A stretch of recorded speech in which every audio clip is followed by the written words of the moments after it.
Welcome back, ladies and gentlemen. Ed Harold here with you. Welcome to another Life with Breath expert series. Today I have the amazing Greg Mack with us.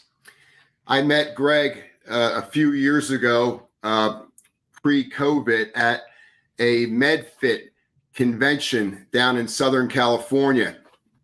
And I only met the man for a few minutes, but just his presence, and he's a heart-based fella. Like, he really, like, when you're around him, there's this stoic energy, and you know he knows what he's talking about. And when you're around people like that, you want to learn more. And as I dove deeper into discovering who Greg Mack is, there's a heck of a story here in regard to how he can help us today as a sports medicine expert. So welcome, Greg. Thanks, Ed. It was great meeting you out there, and hopefully we'll get a chance to be face-to-face again soon. And I'm super excited about joining the podcast and having a little chat about some of this stuff. So it'll be fun. Well, I see some of the information that you put out on the social media channels, and I notice that I never see anybody else do that. Where'd you learn some of the cutting edge skills that you use to help folks reclaim their life? Wow. Yeah, it's a long story, I guess. I guess, a lot of it just comes from life experiences. I've been an active person my whole life, recreational sports and swimming and diving, and I'm always trying to exercise and kind of take care of myself the best I can. And decided to go into engineering. I graduated from the Navy's nuclear engineering program, the Naval Engineering School, Nuclear Power School, and so engineering mindset, obviously, engineering training. Engineers like to solve problems, and so I really learned there highly technical information, as well as how to think, how to process information, how to collect information, and make decisions. Make information that you have, how to work under pressure. So that's kind of, I guess, would be the seminal area that kind of kicked me off. I was a Navy diver as well, and so that was very intensive training, very physically oriented and mentally challenging. And so learned about a lot about physiology. Actually, learning to be a Navy diver, you got to know physiology, especially cardiopulmonary and cardiorespiratory physiology. And so that was kind of the basis. And then I decided to kind of switch careers and get into the exercise field. This is back in 1986, 87, around in there. Yes. A long time ago. So got completed my tour with the Navy and decided to figure out how to, get into this field. So got a job at a Nautilus center, actually, Nautilus franchise center. I think second generation Nautilus equipment all over the place, and started learning about that, and then heard about the ACE personal trainer certification, and said, all right, let me go see what that's all about, and went to the second annual personal training summit in DC, see what was going on there. I think Idea and ACE were originally connected, and then Peter and Kathy Davis, who owned Idea and ACE, they split it off, and ACE became its own nonprofit and generated, its own continuing ed. So attended some continuing ed lectures there that really helped kind of form in my mind the direction I wanted to take my career in. So that's kind of where it started. And then I just started reading, learning, attending workshops, going to courses, absorb as much as I could to figure out how to be good at using exercise truly and literally as a medicinal intervention. Yeah, I'd look at you as a master mechanic of human physiology. And obviously, when we improve our physiology, there's an improvement in our psychology. Where do you see the crossing point between the medical care, the physicians, and what you're bringing to the table as far as therapeutic exercise, if that's the right label. Yeah, I guess exercise is therapeutic, so, Yes. and it's used by lots of different titles of exercise professionals, whether you're OT or PT or chiropractic. A lot of people use exercise, and I'll use air quotes as a very general term, although I've got a specific definition that my colleagues and I kind of came up with. But that was the original idea. My original business plan was called Physicians Fitness. I still operate that practice now, where I could see that the medical and the exercise and fitness world needed to communicate. And in fact, some of the key workshops I went to at that early idea event, one of the presenters there was Dr. Bensky, a PhD psychologist, statistician, demographer, and he was presenting some research on the emerging baby boomers and what they wanted. And what they wanted was coordinated care between medical and exercise. And I'm like, well, of course that makes sense. I'm not a medical provider, but I'm dealing with human health. And so I would need to pull alongside those docs and other medical providers and coordinate and cooperate with them. So that was the idea. And that's what I've been trying to do for 30 years. And it's unfortunately very, very difficult. There's just a lot of barriers, language wise, scope of practice wise, ego wise, turf protectionism, the insurance and reimbursement idea and concept associated with medicine versus a private pay association with exercise and fitness is, one of those things where they just didn't, each side, I think, gave each other a lot of lip service, but they didn't really match up really good. And so my whole idea was, well, I'll just bring exercise and fitness into the medical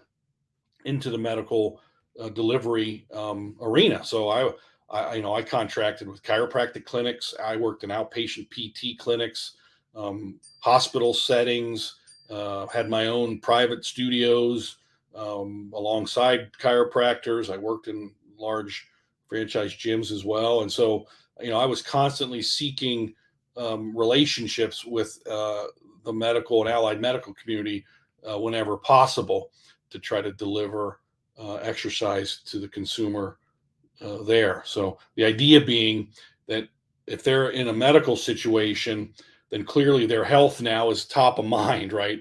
Up to the point before disease or symptoms or whatever happened for them to think, I need to seek medical care.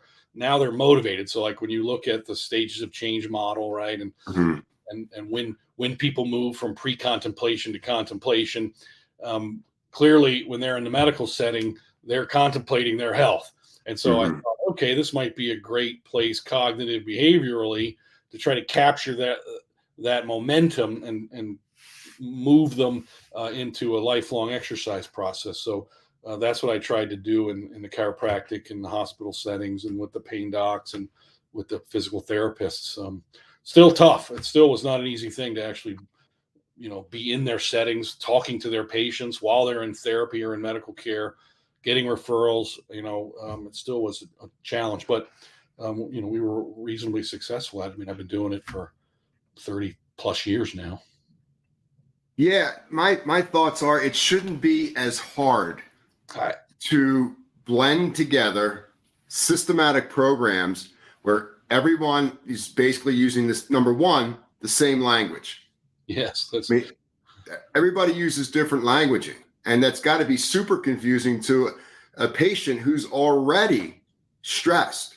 Yes. They want to be communicated clearly in the same fashion as they move through the various practitioners who they're going to see. There's a major problem with languaging as we cross into different platforms. That's been my experience. Yeah, the language of disease and dysfunction versus the language of exercise and health and wellness, there's definitely some problems there. And the thing with the medical side of the language is they use a lot of fancy Latin language, and they like to name things, right? You have a spondylolisthesis, you have osteoarthritis, you have, right? And so they get all these crazy names and tag the individual with disease states. And so now you have this consumer walking around thinking, well, I have this thing called spondylolisthesis, or I have this thing called osteoarthritis. Can you do anything about that? Once they get tagged with these names of diseases, the person's carrying that around with them, and thinking that's what they got, and there's no way they can resolve it, or they're asking someone to fix that for them, and exercise can't fix those things. And so that part of the language is, I think, more problematic than anything else.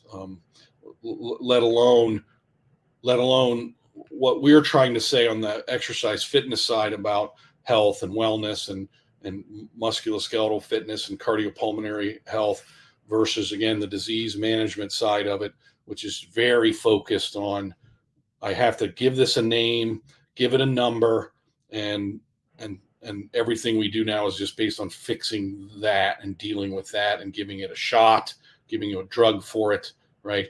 And so the way that world is constructed over time is very different than the way the exercise industry is constructed. 100%. 100%. The body itself is a self-healing mechanism. I mean, all its life, it's fighting for us. It's fighting for our life. It's trying to preserve itself. And then every once in a while, we'll have an impact injury. We'll fall off our bike or a car accident, or over time, we have what might be called degenerative disease or wear and tear issues that take place. Is there a certain theme that you see when folks come to you when they're looking for help?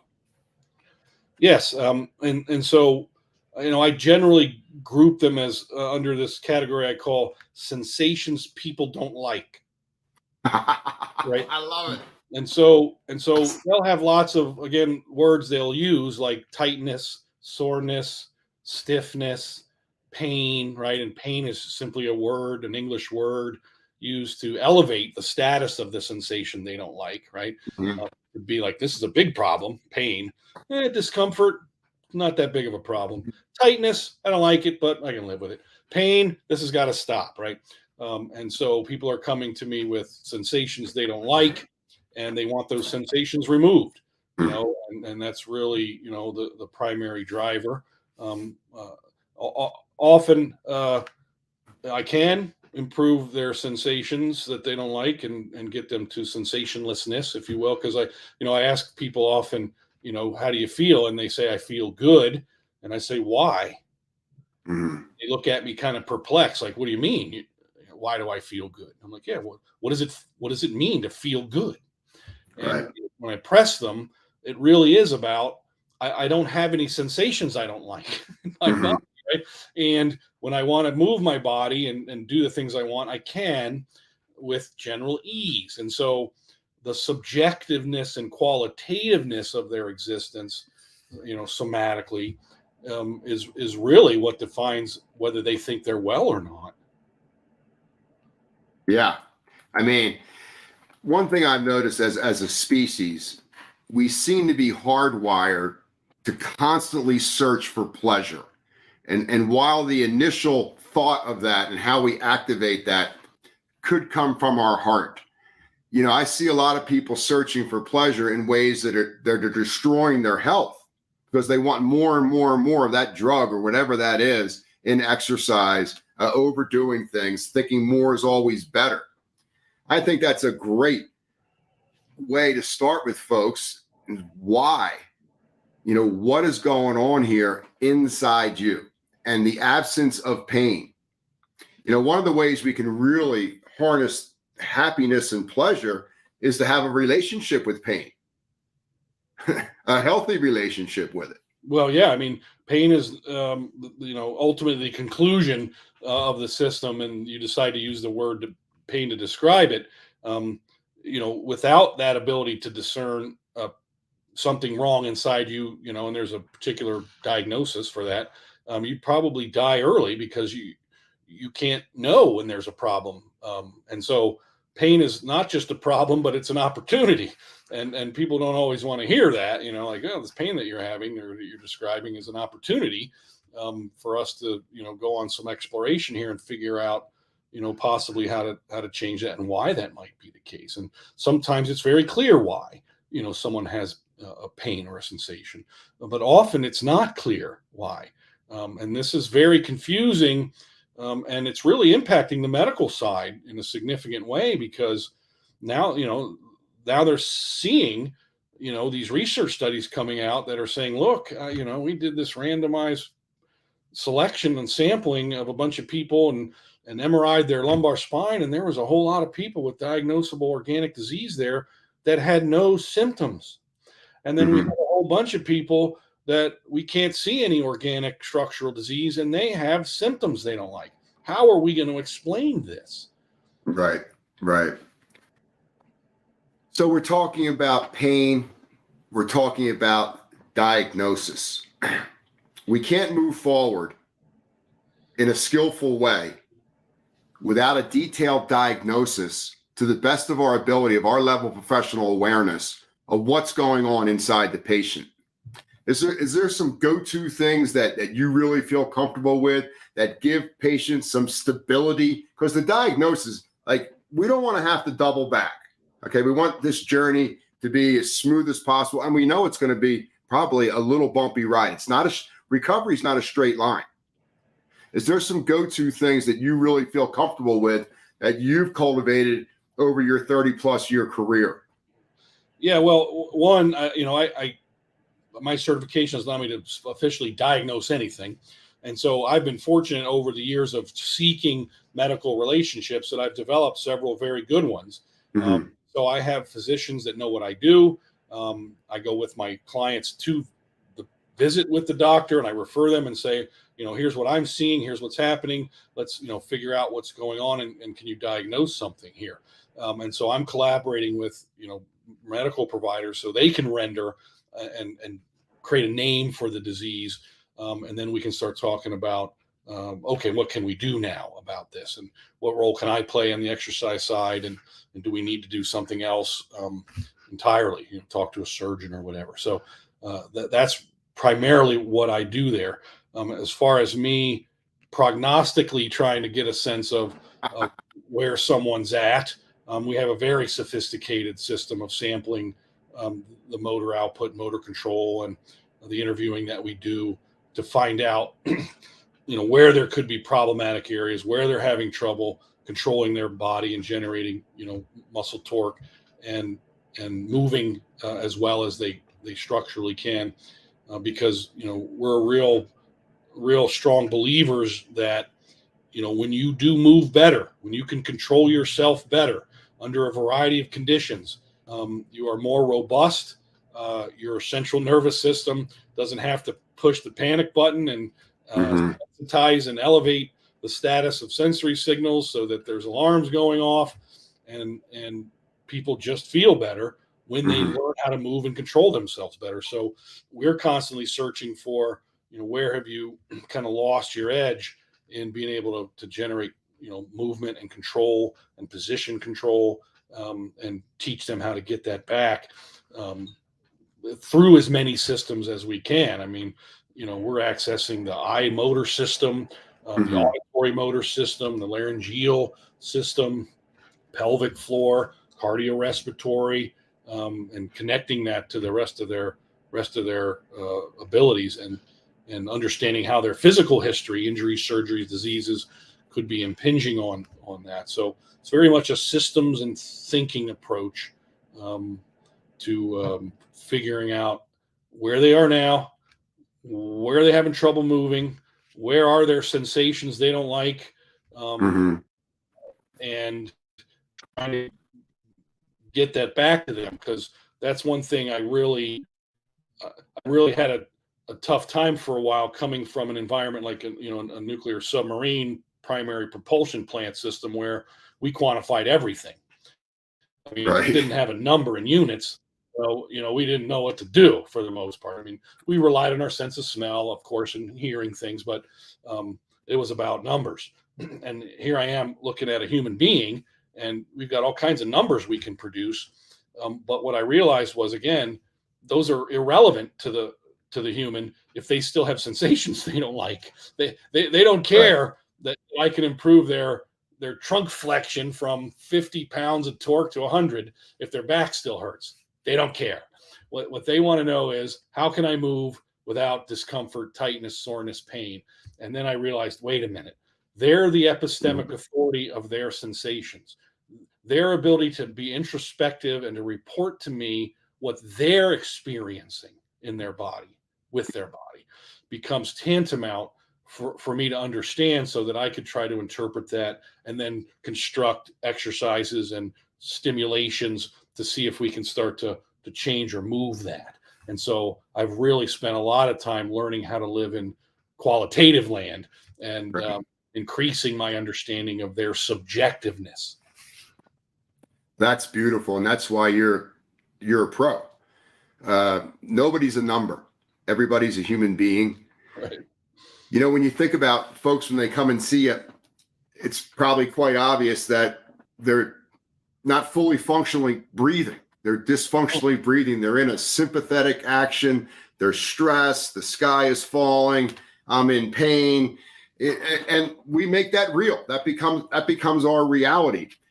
Yeah, about 10 years ago, we began to see folks talking about how we're breathing would play a role in therapeutic orthopedic recovery.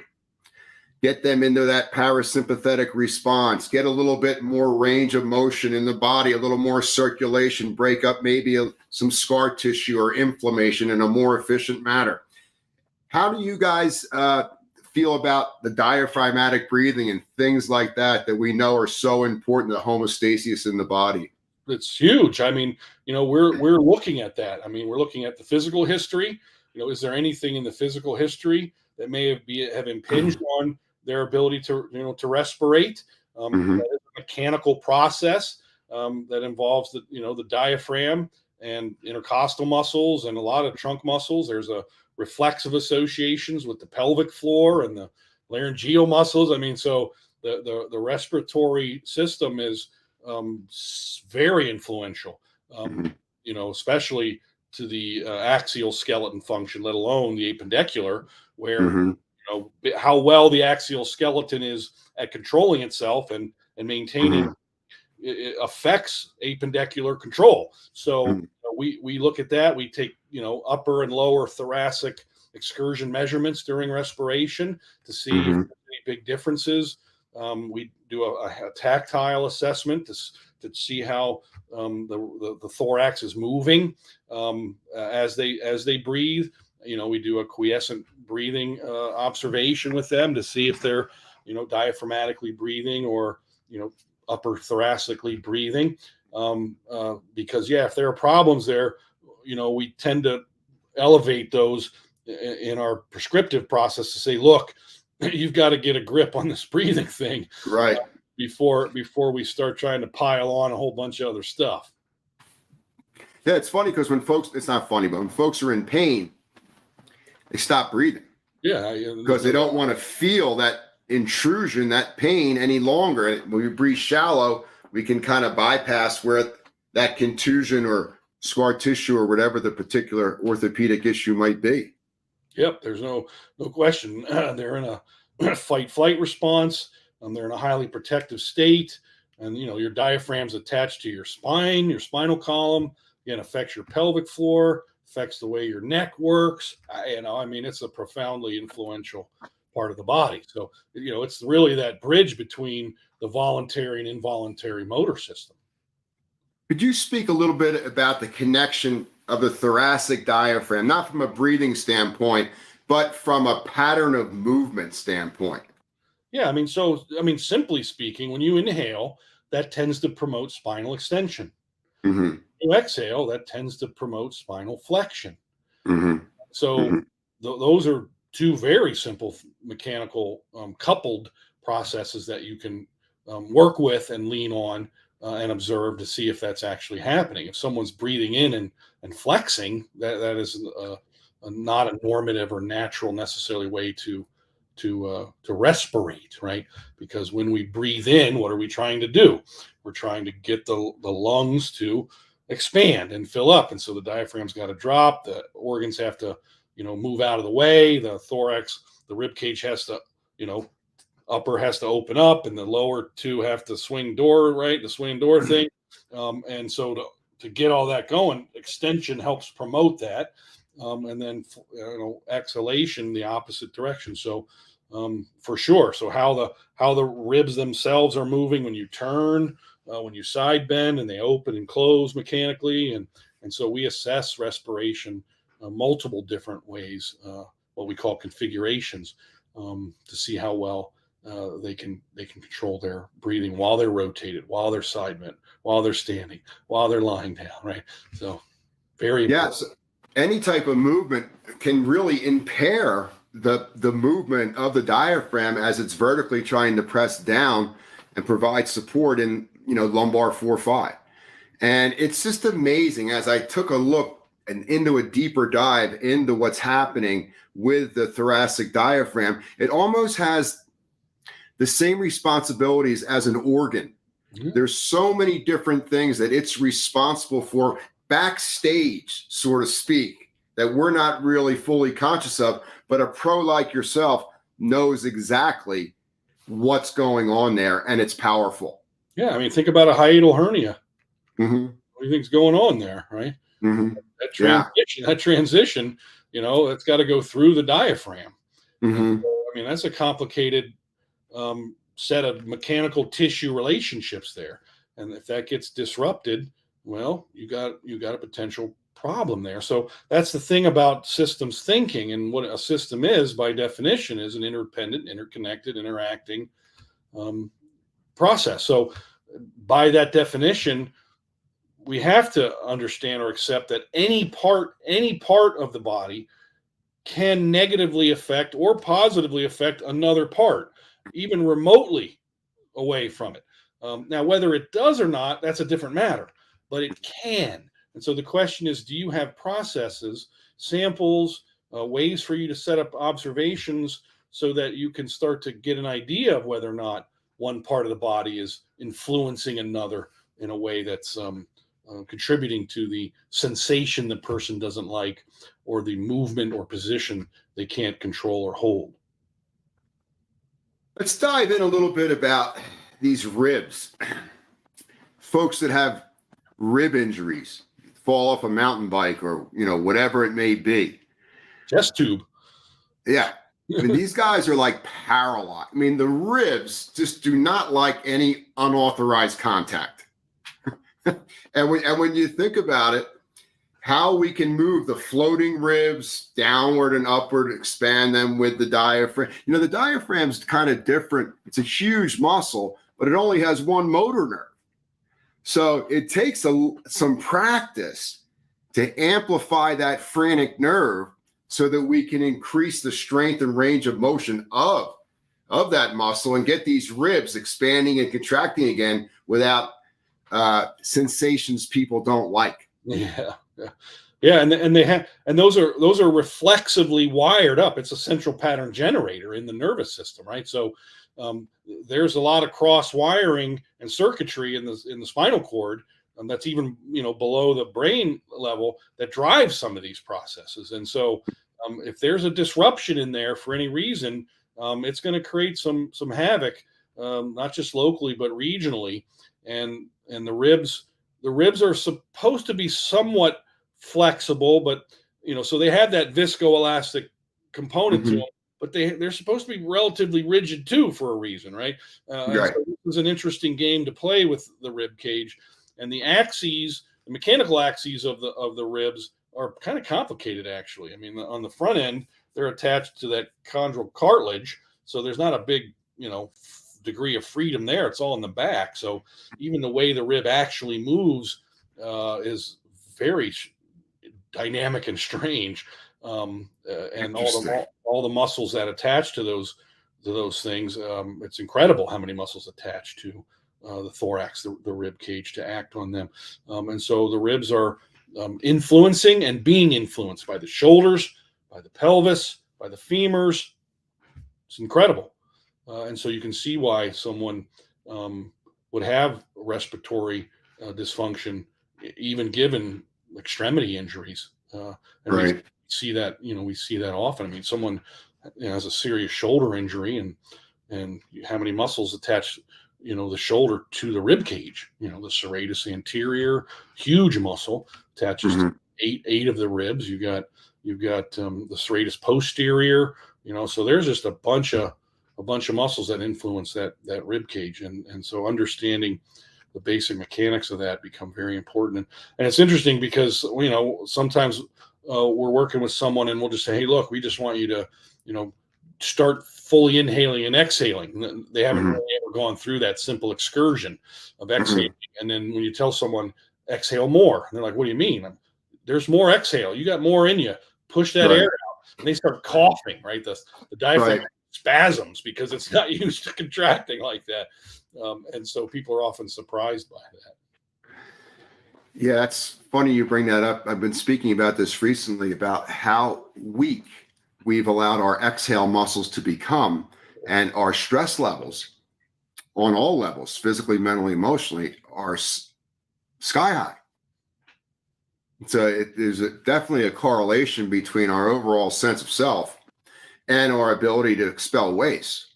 Yeah, I mean, you need carbon dioxide out. You need that stuff out. And if you're not fully exhaling periodically, you've probably got some CO2 levels hanging around in your lobes of your lungs that you don't really need there. When you think about exhale, and I'm going to just reach here, you can tell me if I'm wrong. We need the body and the mind to relax for maximum absorption of the techniques that you're teaching. We know that exhaling longer than the inhale has a tendency to trigger the vagus nerve. How does the vagus nerve play a role in sports medicine? Well, it's part of the flow, right? It's part of generating that relaxed state of control and power, right? And so that vagus nerve, because I have a vagus response, right? I mean, I used to have a common faint, and failed that, the tilt table test, right? Got nauseous and everything. And so I've used the breathing exercises. I haven't had that occur in a long time, now. But yes, that now you're talking about the neuroendocrine axis, right? Axis. You start talking about that stuff, and when you start doing that, now you're dealing with cortisol levels, epinephrine levels, right? And so, wow, that's the thing you really want to learn how to control, because now you're talking about brain state. Now you're talking about the frequencies that the brain is actually, functioning under, alpha frequencies, right? Beta frequencies. And so this is what, respirating can help you access and generate. Amazing.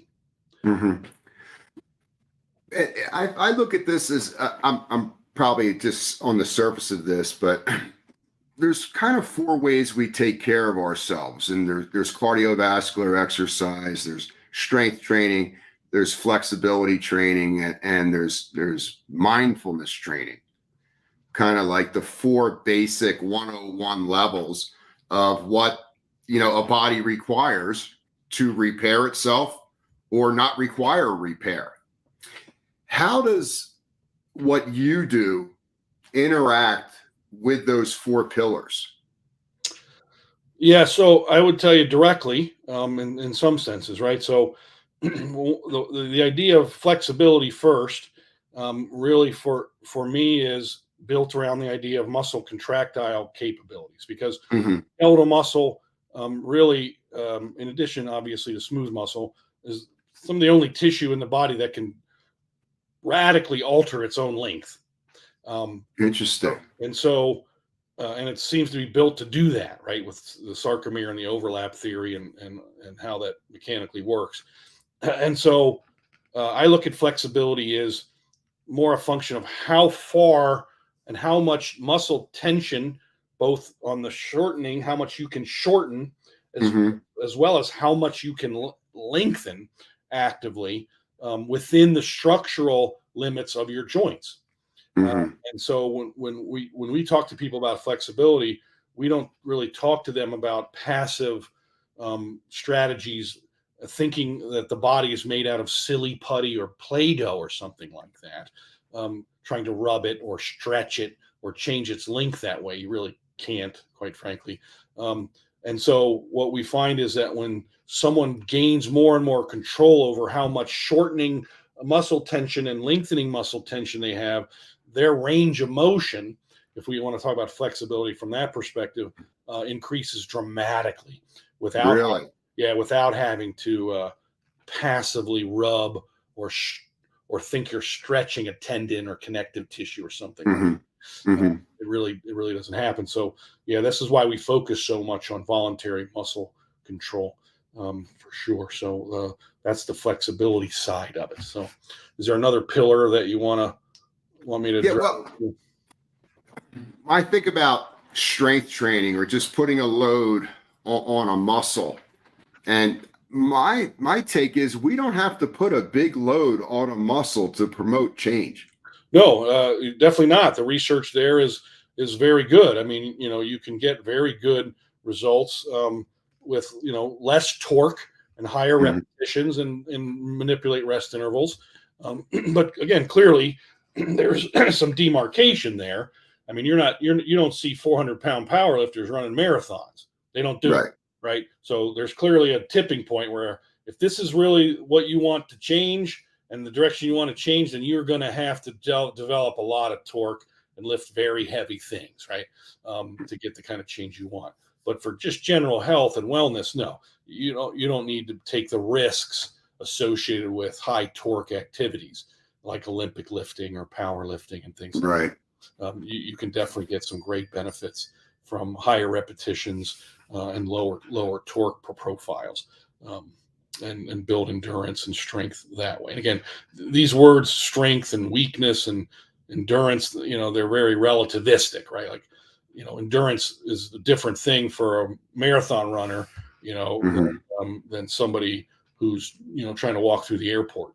Right. Without Right. eat, right? So carrying their bag. So, but generally speaking, if you want, if you want to have, a system that's pretty well rounded, you want a little bit of all of that stuff, but I would bias it towards, Mm-hmm. strength. I mean, the more muscle cross section you have as you age, the kind of the more margin you have as well, because sarcopenia is such a problem for you. And skeletal muscle is an endocrine organ.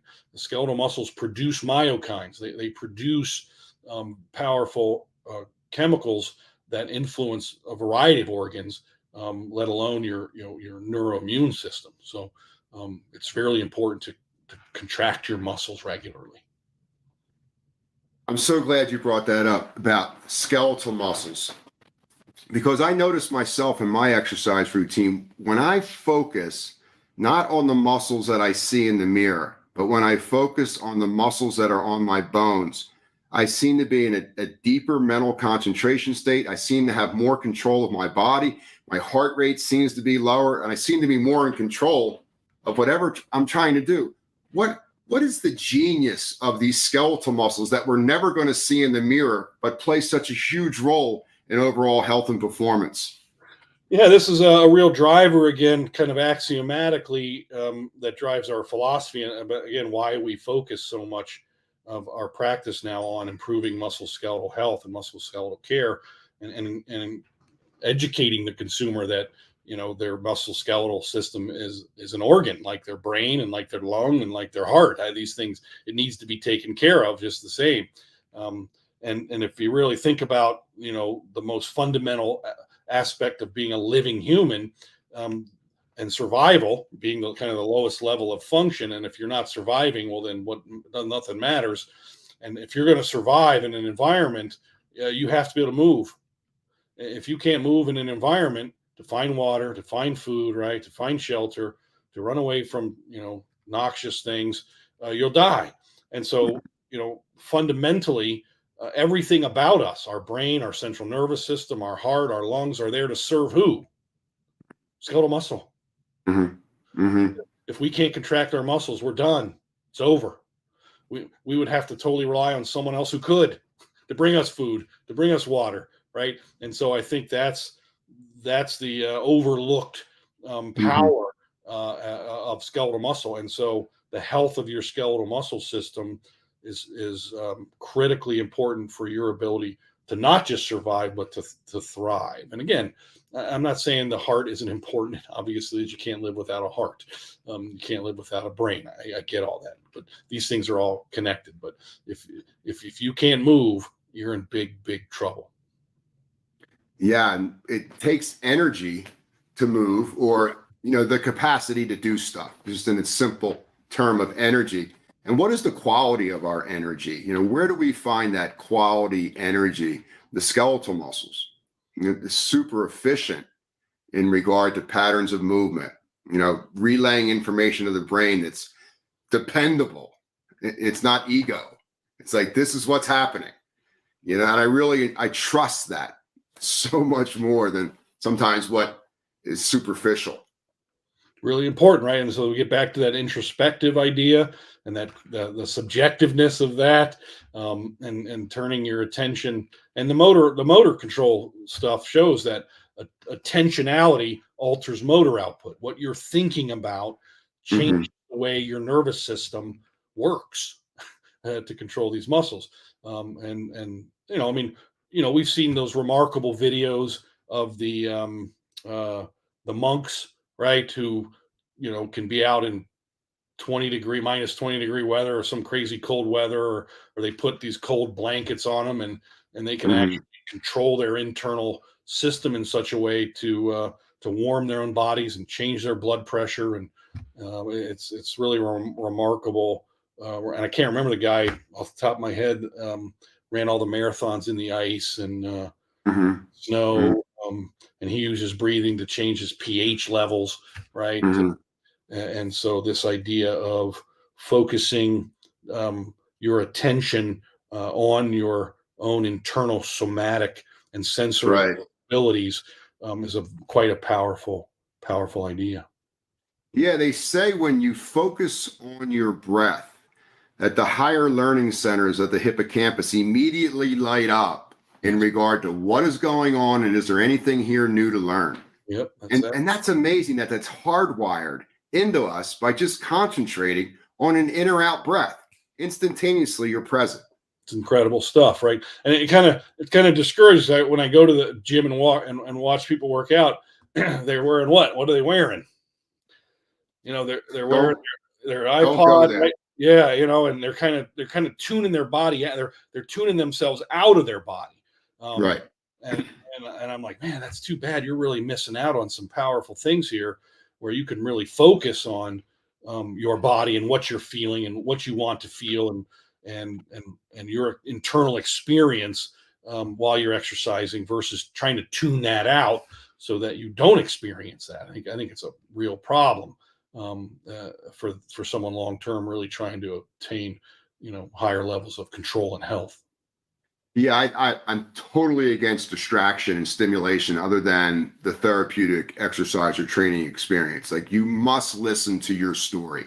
Yeah. And what's unfolding in your exercise routine is a processing of recent emotional activity that might not be fully integrated into self-confidence, self-esteem, feeling pretty good about ourselves. So we put these things in our head so we can separate the head from the body. And then we move the body, we raise our heart rate, we break a sweat, and then we wonder why we don't see the same gains that we used to see when there wasn't as much distraction in the gym. Yeah, absolutely. So being present, right? Very important.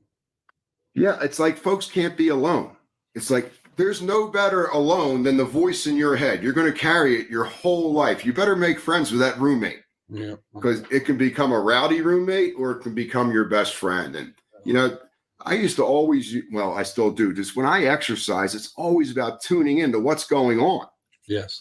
Yeah. Like right now, and how do I correct that, amplify that, or discard that subconsciously out of my spirit? Like, the story is here, and the body's always, the body is such a great storyteller. Like, why wouldn't we want to hear our story? Yeah. You got to check in. It's what we try to educate our consumers to do, right? Our clients to do, is you got to check in. How things feeling? What's your elbow like today? What's your shoulders feel like today? How's your neck working today? Right? Your eyeball muscles working okay, right? I mean, you got to check in with these things, and that's how you're going to discover potential issues that are might be sleepers there, that might be problematic later is, you're like, wait a minute, I just tried to move my hip this way and I felt something I didn't like in there. Right. All right, Right. well, we better get on that thing, right? How do you, well, one of the things I wanted to talk about was, obviously you've had a rich career and it's not over yet, and that your best days are in front of you. And we've seen sports medicine evolve, or that's the right label for what you're doing, so far from the 80s and 90s, but not becoming negative. There is some things in your field. There is some things in my field. Like when I see it, I'm like, oh my God, like how did that get out there? Is there some things you'd like to see different in your field that might make it more efficient for the patient? Absolutely, yeah. And I don't know if sports medicine, maybe generally I would tell you, I'm a muscle system specialist, and I'm an exercise professional trying to use the muscle system, medicinally, Great. however you want to call that. Do I work with athletes? Yes, all the time, right? Do I work with athletes that have been injured and they're kind of under that sports medicine umbrella? Sure. Mhm. There's no doubt about that. Yeah, I've been working with a kid who just had some Tommy John surgery, potential professional pitcher. He's having a lot of trouble. Things aren't going really good, right? Post-surgical, and there's some issues there we're trying to figure out. And there's all kinds of system problems. And so speaking to that, and understanding, how modern sports is organized, from a training perspective, and speaking with professional strength conditioning coaches at both amateur and professional levels, you can see the trade-offs and the problems with the trade-offs. And one of the big trade-offs is they got all these athletes, very limited a period of time. And so they kind of have to develop these protocols for warming up and these protocols for training. And there really is no time to spend on deep problem solving and coming up with more comprehensive assessments, to try to find out what the heck could be going on. And so that's the real thing I'd like to see change is, slow some things down here. And instead of trying to find the least amount you can do, right, and sacrificing your ability to actually discover problems, because I think a lot of athletes' careers have been cut short because of these protocols and these quick fixes. And if we can't find it in 10 minutes, well, then that's too bad. I guess we're not going to find it. And they have to seek, care outside of the arena that they're in. And so, yeah, assessment, learning how to be a practitioner scientist, a good field scientist, making Mhm. observations, writing Mhm. down your observations, right? Asking the right questions and learning how to think through the data that you collect, to come up with some working hypotheses, and then setting up some experiments and tests and running them, and seeing what works here, right? So that's the thing I think that's really missing. And there's a real powerful trend now again to get back into quantification, right? We have to measure by force plates. We have to have meters that measure velocity. We need to understand ground reaction forces, right? But none of it translates to the subjective experience of the athlete. They're Mhm. still saying, okay, my shoulder still hurts. Yeah, but you're Right. doing so good. You can jump off the ground, and both feet, have symmetrical distribution of force, right? And it's like, well, how do you connect that to the problems that they're having? So there's a real disconnect between, again, the quantified world and coupling that with the qualitative world. So you work with both professionals and then you work with patients. Yes. Do you notice the similarity between both of them? There's similarities and some key, I would say, emotional and cognitive differences, for Right, sure. right. Um, you know, the similarities are, both parties have sensations they don't like, you know, and they want to get rid of them. And the sensations, tend to be, pretty similarly reported: tightness, soreness, pain. I can't move this properly, right?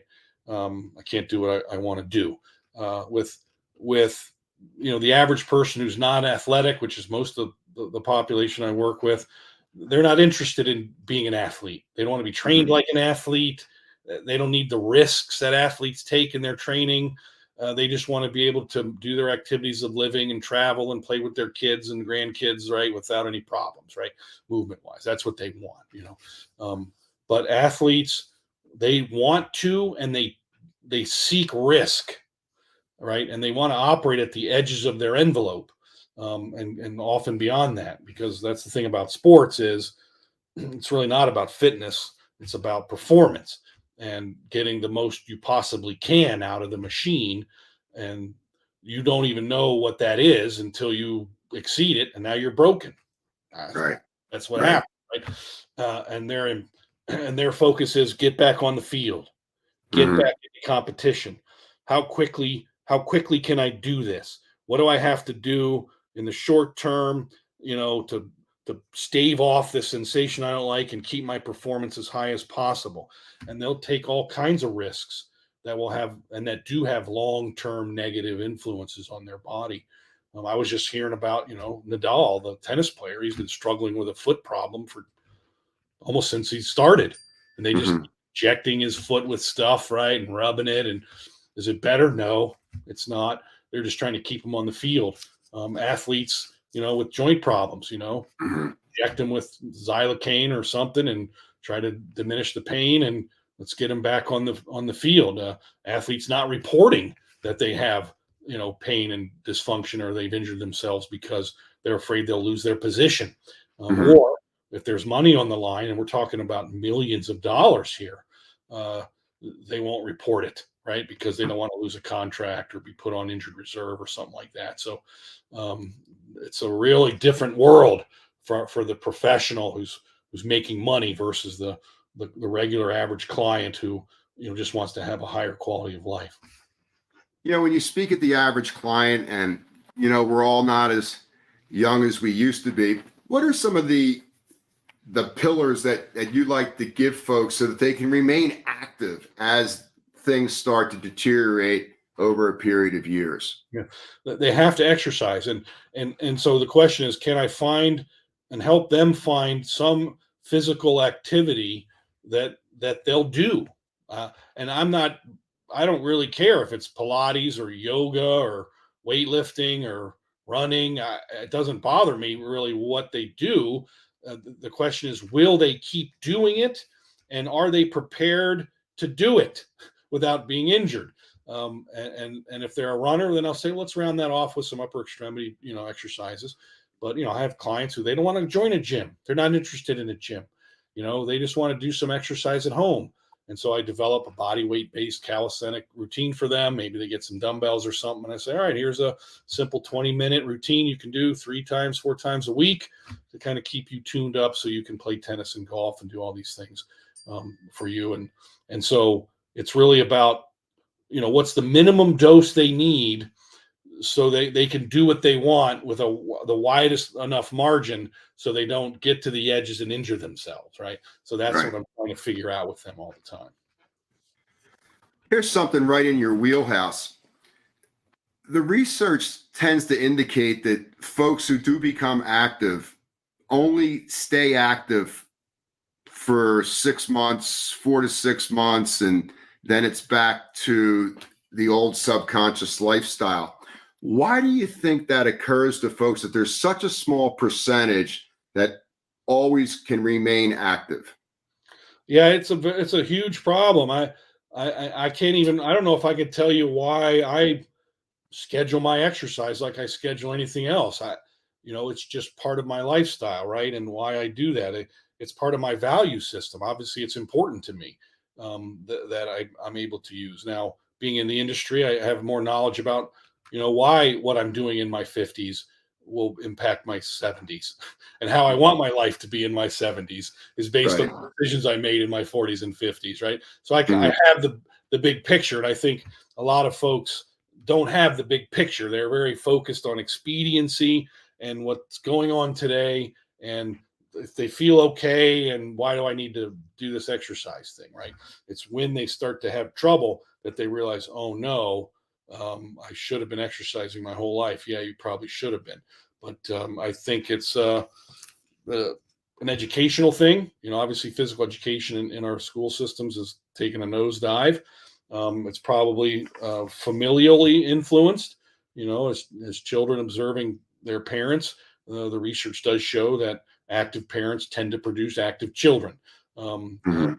The children see that. They just like, oh, my parents take walks and they go golfing and they exercise on this bike every day, and maybe I should do that, right? So I think that's part of it. But yeah, we haven't been able to really penetrate most of the population, with this value of, hey man, it really doesn't take as much as you might think for you to really extract some great benefit from regular physical activity. And so this has been, actually one of the key things that, my colleagues came up with was, I think some of the problem is in the very definition of exercise. And I talk to people all the time, who say, well, I exercise. And I say, oh, great. What do you do? And they go, well, I garden. Right. I'm Right. like, I'm not sure that's really exercise. They want to conflate an activity of daily living with exercise, right? And I'm thinking that's part of the problem is they don't know what exercise actually is because they don't have a correct definition of it. They just think if I get up from the desk and go over to the laundry room and carry my laundry basket over to the bedroom and fold the clothes as I'm exercising. No, you're not.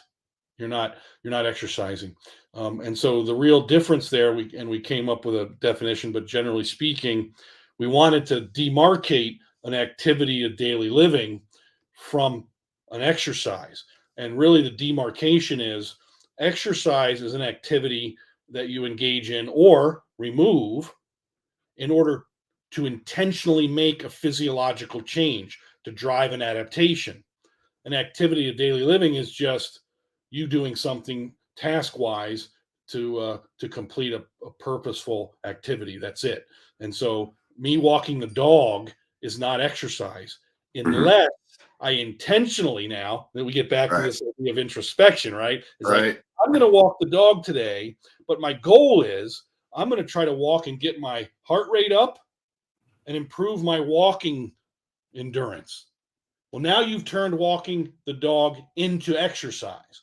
But if you just plug yourself into your iPod and you're just kind of strolling with the dog down the sidewalk, that's not exercise. It's That's not. walking a dog. Yeah. Now I'm not saying that's not healthy for you. That's not what Mhm. I'm saying. It might be good for you to go for a walk with the dog, but it's not exercise Right. because you're not intentionally doing it to drive a change or adaptation in your body. I think there's all sorts of different ways that folks can work with you. Could you share a couple of those so folks can get a hold of you if they have some issues? Well, yeah, the best way is to go to my private practice, physiciansfitness.com. Fill out the hey, contact me sheet, and I'll give you a holler, and we'll talk by phone and see where you're at and what you need to do. Now, I need to do a physical assessment. I'm Mhm. not a big fan of Zoom calling and over the phone stuff because the things I do and the way I have to assess the body, I need to be physically with you. Um, Mhm. so I have people from all over the country, the world that fly in and I work with them and get them moving. Once I get a baseline and I'm work with you physically, then it's easier to work with you via Zoom call or something like that because I have actual physical data to work from. And you'll understand what I'm trying to do a whole lot better. And so that's the best way. Educationally, with exercise professional education, we do online courses that teach people how to practice this way and become a practitioner scientist and think about what solving problems. If you want to solve problems, we've got the content for you. That's great. And you're in Columbus, beautiful Columbus, Ohio? Yeah, go Bucks. I love that, man. Greg, man, I learned so much. You're such an American treasure. Thanks for sharing some of your knowledge with our listeners today. My pleasure, Ed. And hope the best for you and your family in the future. And I certainly appreciate you. Have a great summer, and I'll see you at the next convention. All right, buddy. Appreciate you. Yep. Bye-bye.